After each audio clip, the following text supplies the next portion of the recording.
take Terry's VF Stage 2 out for some drivability testing.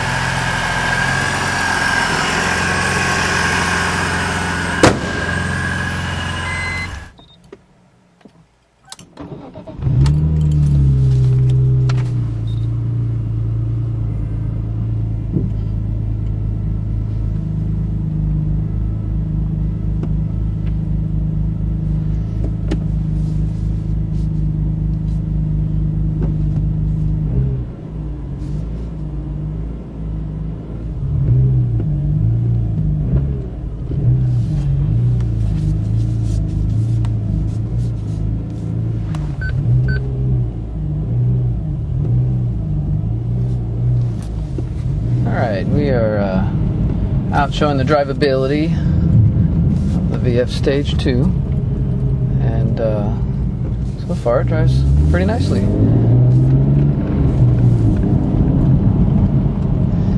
And we're gonna take it through, driving around to give people an idea what a car drives like before and after. Real nice, going through the gears.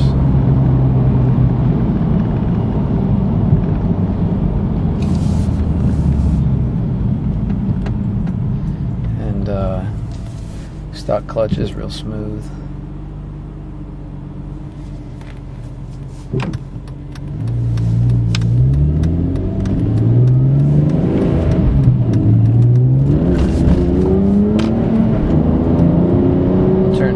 Turn traction control off.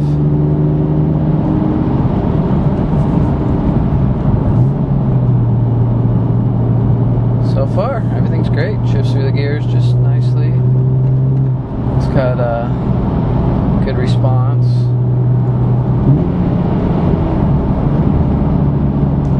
This kind of drivability is real good.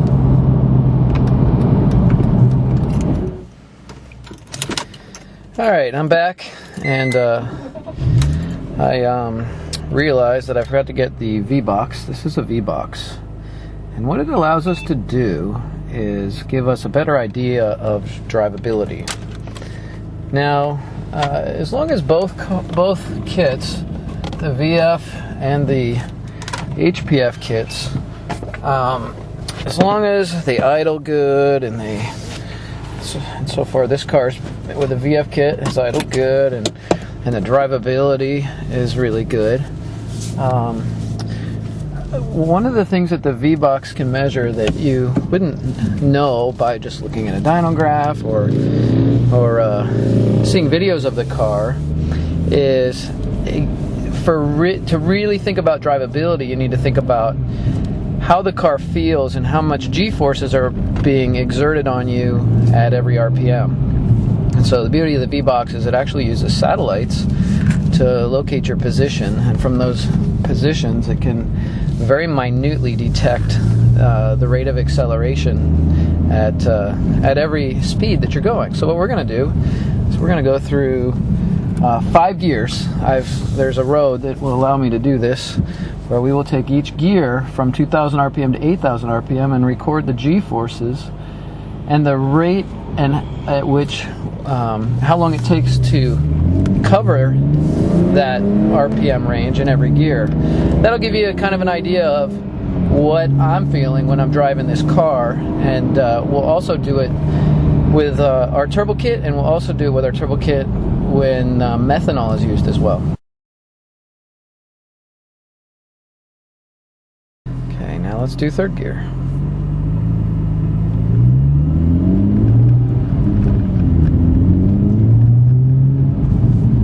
Okay, get to 2,000 RPM. Here we go. Floor. Oh, geez.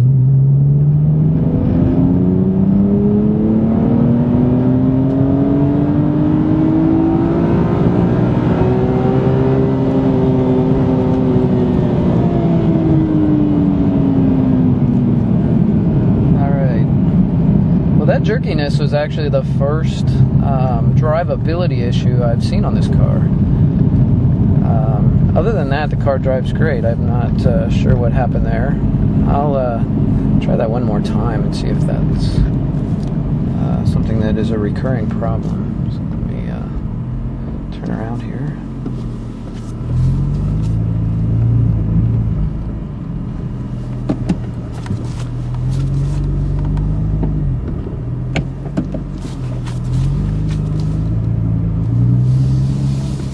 We'll do one more third gear Vbox.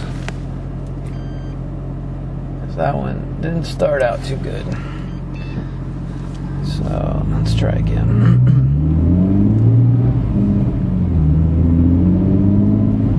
Okay, let's get to 2,000 RPM. Okay, I'm gonna floor it right here. Go. Wow.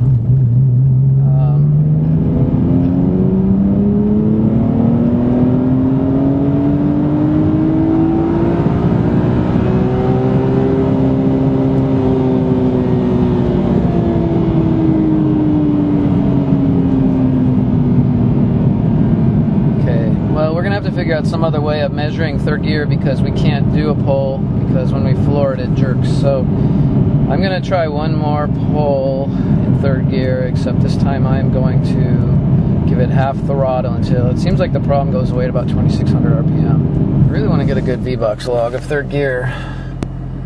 So I'll try one more time. So I'll give half throttle until 2,600 RPM, then I'll give full throttle. Actually, I'm going to try starting sooner, and then I'll just use the 2,000 RPM log. So let's try it at 1,500. Wow, it still does it. That is floored. It did that all the way, even though I started at 1,500 RPM. So it appears as though if you want to drive this car and not have it shudder, you can't floor it in third gear until you're going 2,700 RPM. We're going to do it again. This time, in order for us to get a realistic pull, since we can't floor it, this time I will do half throttle until about 2,700 RPM, and then I'll do full throttle. Alright, so I'm going to go hold at 2,000. Okay, we're going to do half throttle to full throttle. Ready? I can't even do half throttle. Let me do very little throttle here. There we go.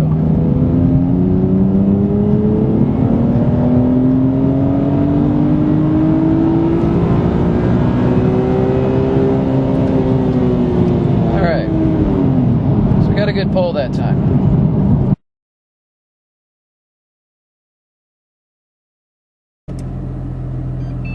You got to make sure that sound is there on the Vbox. It's got to go beep beep, else it won't record.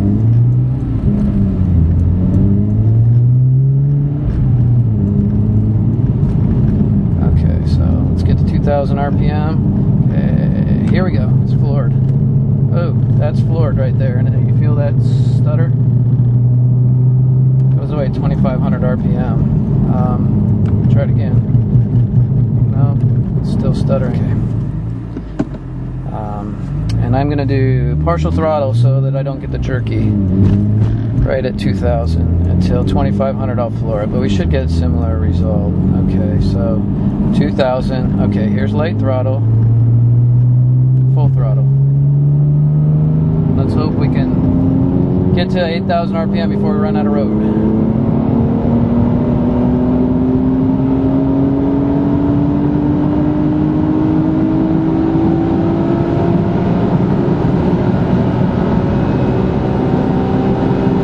And we did. Good.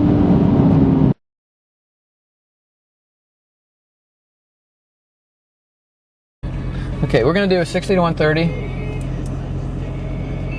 Car's cooled down, and to do it properly, what you want to do is you want to be at full throttle at 60 in third and only do one shift. So that's what we're going to do here. So I'm going to go full throttle now. Let's get to 60 quickly.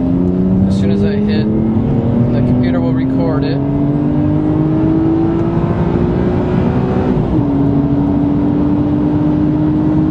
Come on, let's go. Let's go.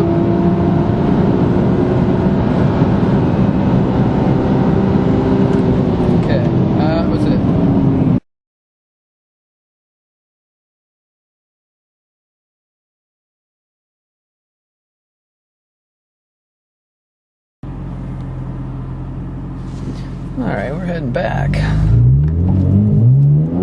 Oh, that was an odd jerk in first gear. Let me see if...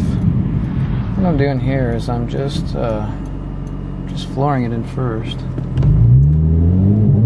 Right at 2,000 RPM. It seems like... Okay, we're heading back to the shop. Just cruising in traffic. And I noticed still have the problem. I'm flooring it. That was floored. So I'll floor it again at 2,300 RPM. That's completely... Gas pedal is on the floor. Now at 2,600 it goes away. Let's see if it does it in any other RPM. Let's try 5th gear. Okay, floored. That's good. Try this RPM. That's floored. That's good. It just seems to only do it at low RPM. Okay, that's floored. Alright. So I was hoping that we were... There, that's floored. You can kind of feel the jarring of the car. It's definitely jars you. But anyways, seems like outside of that range drives just fine. Shift's good. It's just right at that low RPM right there. Let me give it a slight throttle. Does it even on light throttle. So I'll be honest, it is a bit annoying getting going and leaving the car in a high gear when you're at a low RPM. Let's see if it does it below that at 1,500. So yeah, it's just, you can feel the vibrations just going crazy. That is floored and it is not accelerating. It's just flat out not accelerating. Completely, my gas pedal is right on the floor.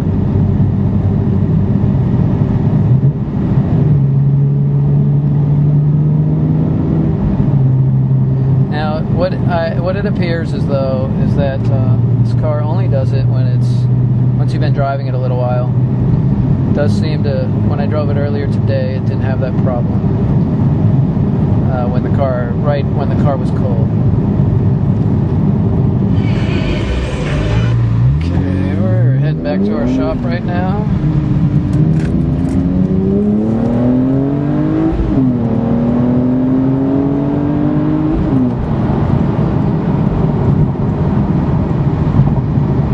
That past that sticking spot, it does pull pretty nicely actually.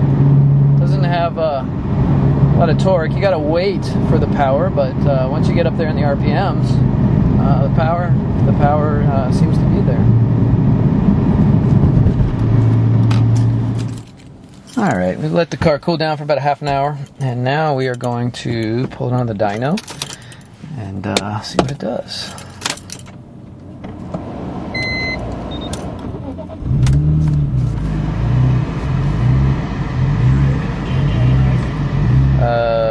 Okay, that was a little weird. Had a little idle surge when we just started it up. Alright, we have the car on the dyno, and we are about to do some pulls.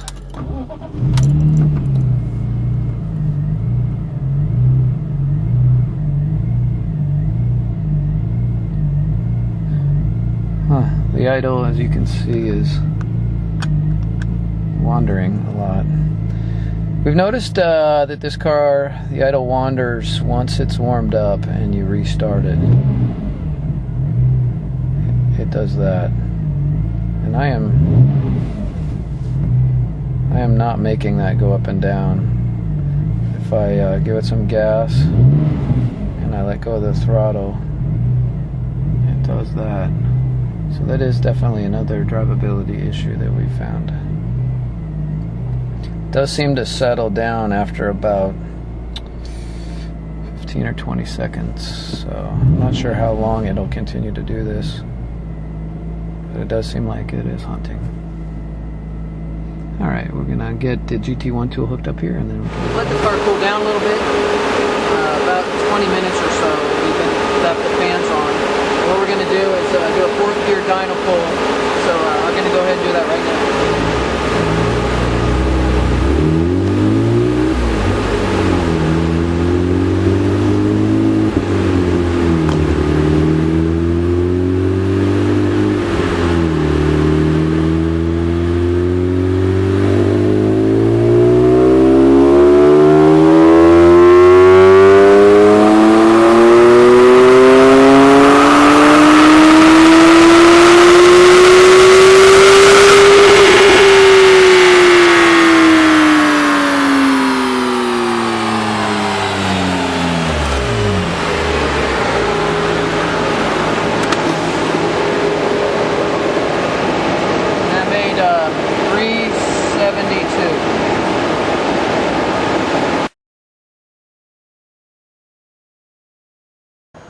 And what we want to do is a real quick durability test on this car. This is what we do with our turbo kits as well. We do a 1st through 6th gear pull all the way up to like 190 miles an hour, sometimes 200 with our cars. And what we do with that is it allows the car to get really hot, and we just make sure that nothing bad happens. So let's. This is a temperature device that allows us to put a red dot anywhere on the car. We can see what the temperature is. So right now we've let it cool off pretty good. So this intake manifold here is 121, and then right here it's 127. This right here is a air to water intercooler. So water flows into this to cool the air charge, and then that water flows through the front mount intercooler, which cools the water. Here you can see it's about 130 degrees right before it goes into the engine. And then let's take a quick look down here at the intercooler. See, it's at a little dot in there. It's about 70 degrees. So the intercooler is this intercooler cools the water. So now let's turn the fans on, and I'm going to mount that camera inside the car.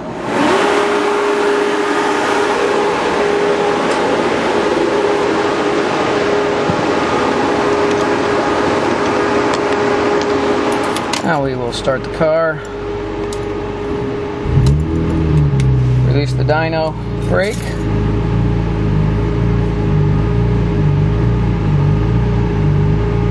the car is surging a bit here, so we can get it to stop surging. You see that, you can kind of see it over here on the it stopped. Okay, good. Here, actually, I'll show you it. Right here on this boost cage.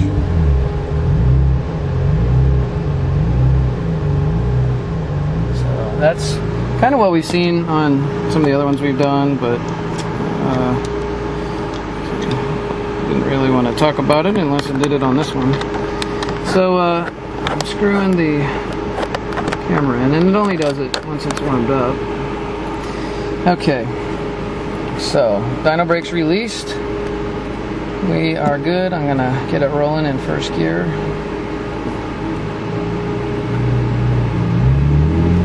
Okay, here we go.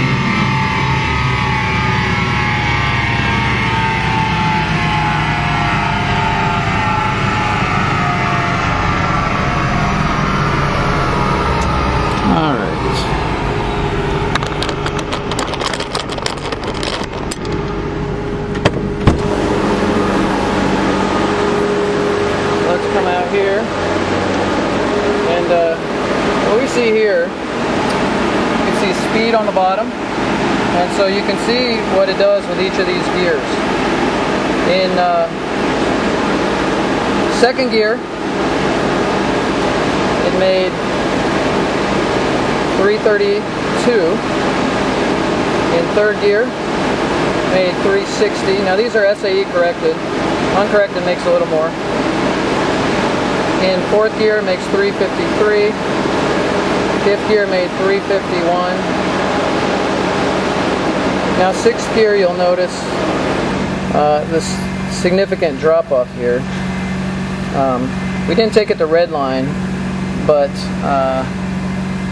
the power, as you can see down in here, dropped off significantly from here, and that's most likely from the intake air temps. Let's check the intake air temps real quick on that intake manifold. So it's 140, what's it, 142 there,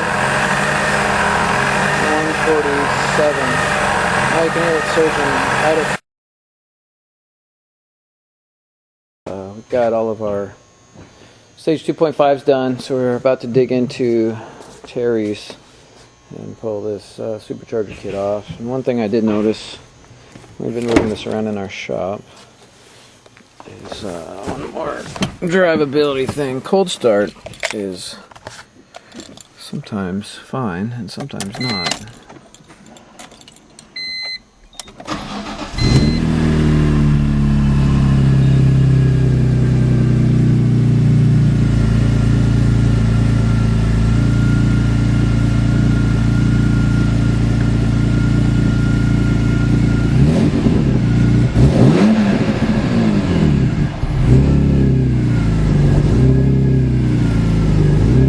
My foot is not even on the gas pedal, and this is what the car does. So if you look at boost, I've talked to other VF owners, and theirs does a similar thing. I don't know if all of them do it, but it's just something I noticed.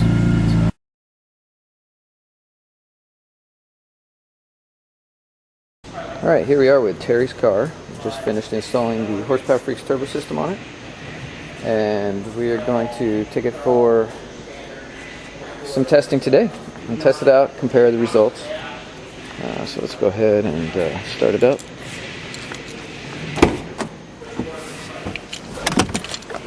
Okay.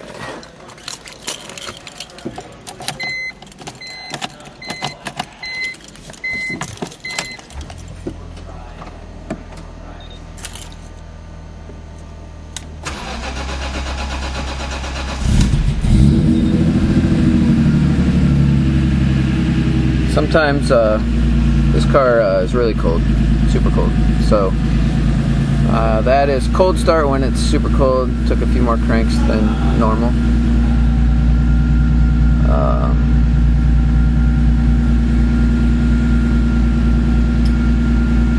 You can see the RPM is rock solid. You can rev it up.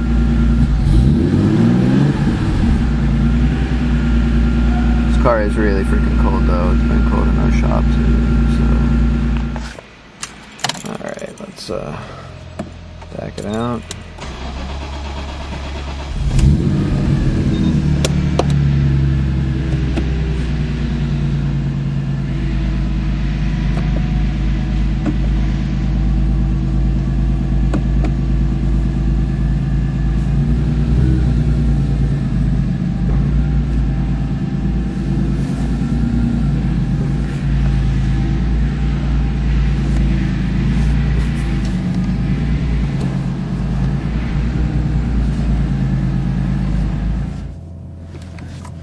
Alright, let's take it for a test drive.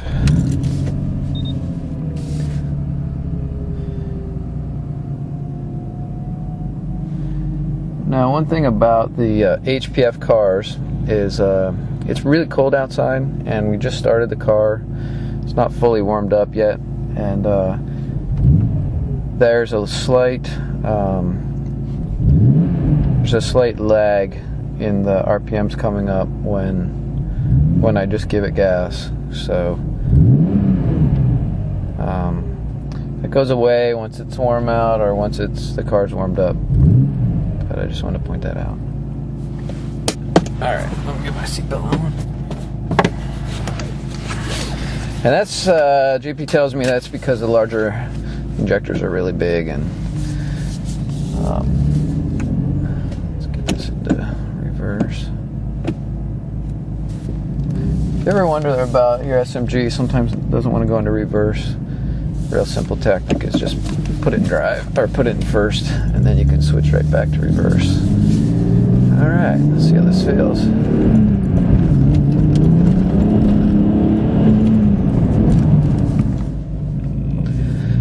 Okay, we're in pump gas mode, and we are, let's see what this bad boy feels like. Lost a little traction there.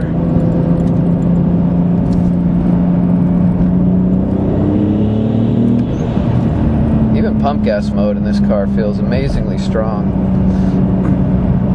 One of the things you'll notice if you look at this gauge here, you'll see even though I'm at 3,000 RPM, if I floor it, I'm at full boost by literally 4,000 RPM. So you get all that power right away instead of having to wait for it till the end of the gear. Drivability feels amazing. Shifting is a lot more crisp with this new clutch than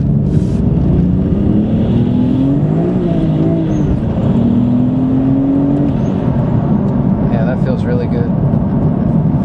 You definitely feel the crisp shift, which I like. The downside is when you're starting from a stop, and it's really not a downside, there's just a very slight, every once in a while, just a slight chatter, which is really barely even noticeable.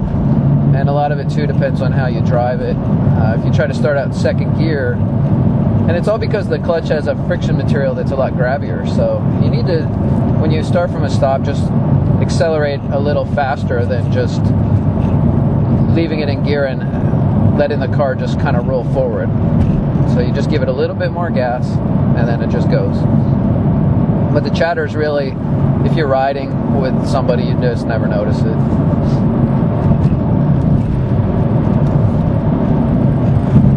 Alright. So I'm going to do something I did before in the other car, which was try to accelerate up a slight incline at 60 in a low gear, in sixth gear. So you can see we're at 55 miles an hour, a little over 2,000 RPM before this car would shudder with the supercharger kit on it. I'm going to floor it now. Now you can see it's already pulling. See, look at that. See, you're getting boost right away and we're accelerating. It's actually pulling pretty hard. And that's what I think a lot of people don't realize. When they ask for linear power delivery, what that means is they're getting a lot less power down low, and they're only getting full power or full boost at redline, whereas with a turbo car you get full power, or at least full boost, when the turbo comes on. Let's do that one more time. So here we're in sixth gear, 60 miles an hour. I'm going to floor it. There, it's floored. And the beauty of that is you just don't have to shift down. So really, I could stay in sixth gear all day long as I'm going more than 50 miles an hour and never ever have to shift into the lower gear, which is really nice. One of the things that I just love about driving these SMGs is how nicely they shift. You can either use these paddles. I'll just use the paddles so you can see my hands. But so let's say I want it in fourth gear. See, boom, I'm in fourth gear, fifth gear, sixth gear, and you can either shift with the paddles or you can shift down on the console where my right hand is that you can't see. But so let's say I want to get on it. I'll just slow down here a little bit. I can I'm just gonna wait for this car. Okay, I can just pop it right into third gear and then floor it and then just shift. And see how fast that shift is? It's like SMG is amazing with our clutch, how it just, let me do that shift one more time. So we're in third gear. So I'll floor it and then I'll just shift right here. See how fast? I mean, you can actually feel the car, bam, right into the next gear. It feels really nice. But then if you're just driving it and you're not full throttle, the shifting, you can't even feel it. It's so smooth.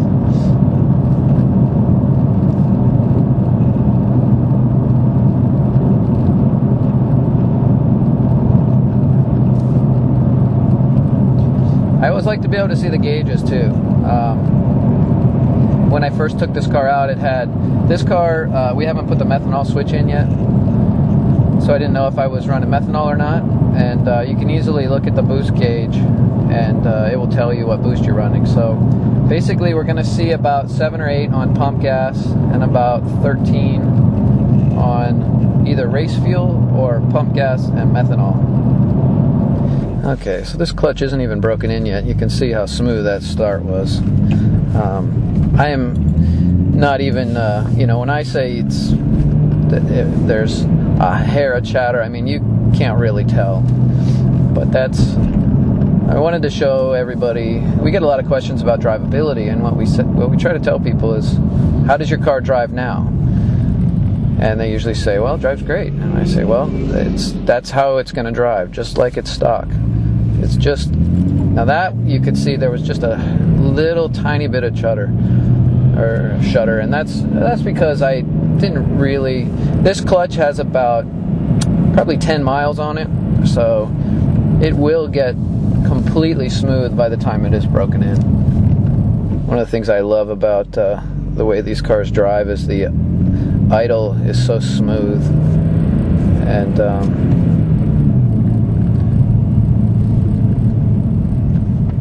and when you have a stock exhaust on the car, you can't even tell that there's anything done to this car. I mean, it is exactly like factory.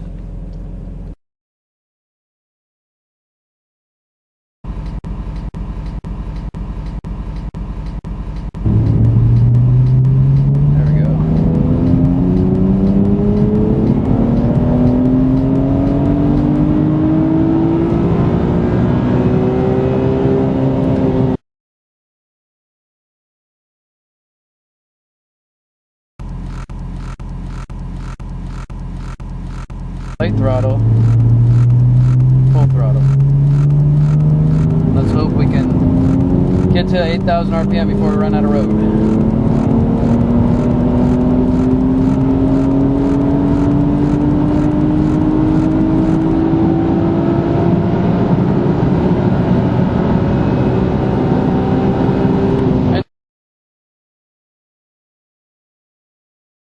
Okay, 2,000 RPM, I'm gonna floor it. Right now. There we go.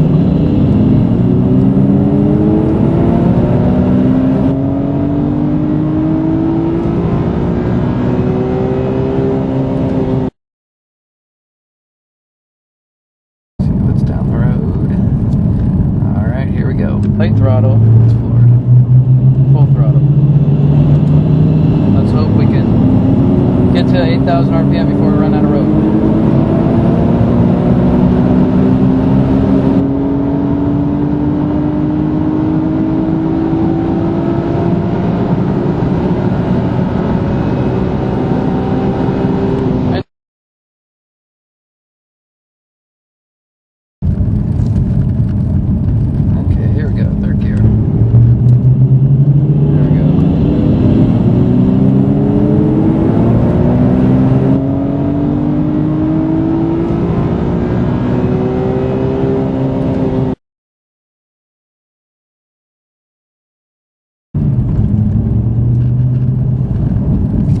Throttle or full throttle.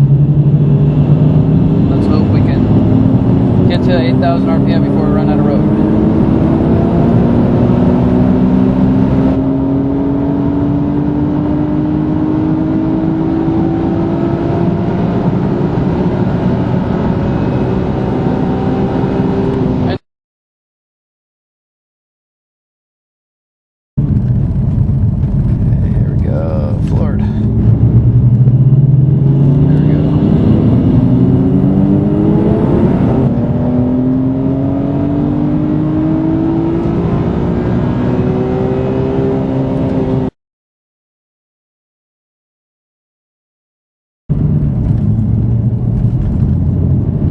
Light throttle, full throttle. Let's hope we can get to 8,000 RPM before we run out of road.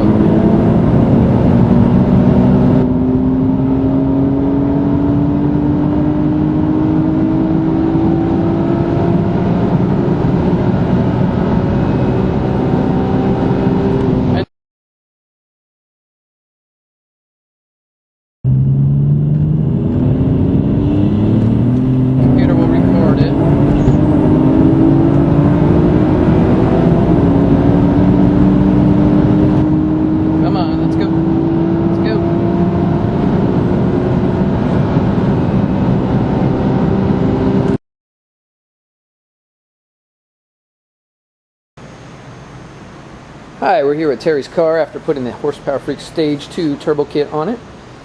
The Stage 1 and the Stage 2 are the same turbo kit. The only difference is Stage 2 has methanol. So this methanol container goes there. It holds 1.25 gallons of methanol.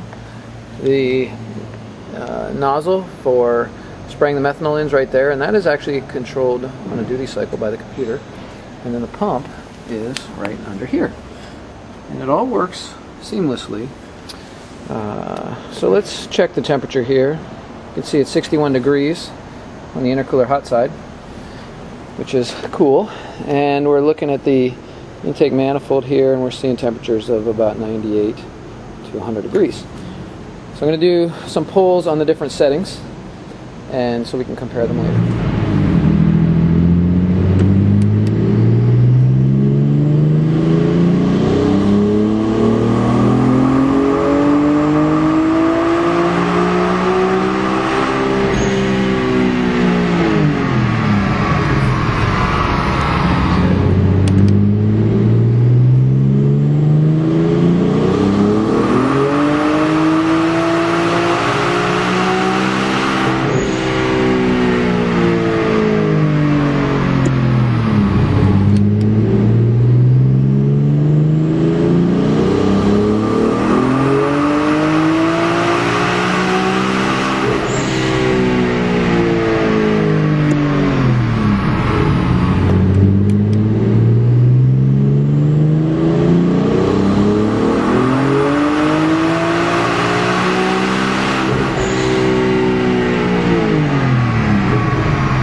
Okay, now we're doing a first gear through sixth gear pull in pump gas mode.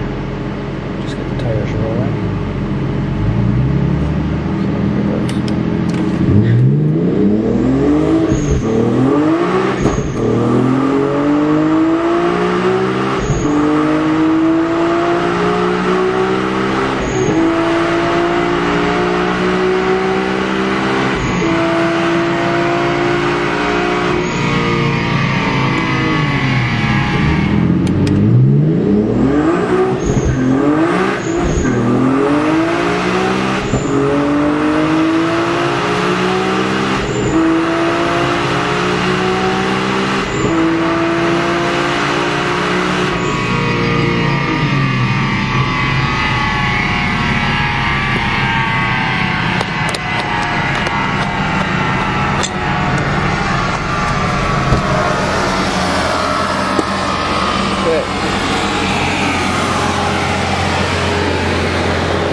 Now, since we use methanol, let's check the temperature right afterwards. So we're looking at 106 there,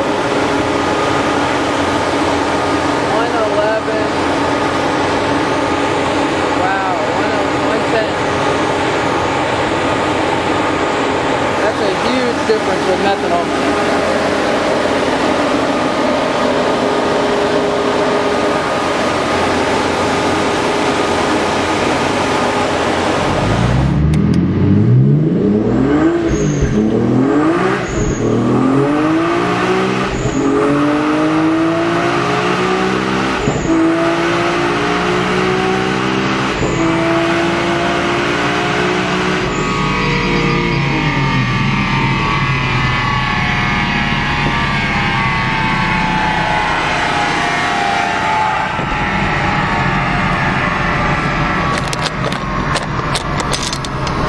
Looks like I hit max tire speed on my dyno.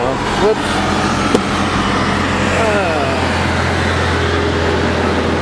Hopefully it got something good. Yeah, not bad. Okay, got that one done. Now without methanol, let's check the intake temperatures. This is no methanol this time. So we're at 115 here with no methanol. Here we're at 140. So that's a big difference. No methanol versus methanol.